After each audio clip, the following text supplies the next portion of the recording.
কালকে আপনি যখন ভোটের লাইনে যাবেন দেখবেন আপনার নাম তালিকাতে নাই। কে আপনি? আমি ফুরফুরাবি। কে আপনি? আমি দেওবন্দি।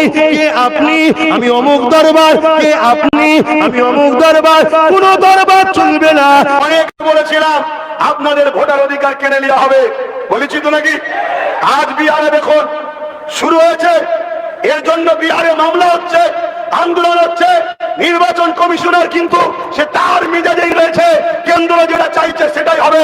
কেন্দ্র তো চাইবে যারা আমাদের সাপোর্ট নয় তাদের বিলগুলো, তাদের নামগুলোকে বাদ দাও, আর যারা আমাদের সাপোর্টার তাদের নামগুলোকে রাখো। তাহলে কয়েক কোটি যদি কেন্দ্র সরকারের বিরুদ্ধে বিহারে যদি ভোটারের নাম বাদ চলে যায়, তাহলে বিহারে আবার তো কেন্দ্র সরকারেরই সরকার হবে।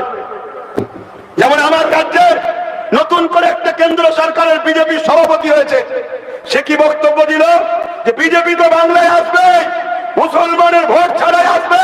কেন বললো কথা? তারা দেখলো মাত্র 5% ভোটের ডিস্টেন্স, মাত্র 5% শাসকের সাথে, আর বিজেপি কত পার্সেন্ট? 5%। অতএব এই বাংলা ভোটের সময় যদি 1-1.5 কোটি মুসলমানের নামের তালিকা ভোট থেকে বাদ দিয়ে দেওয়া যায়,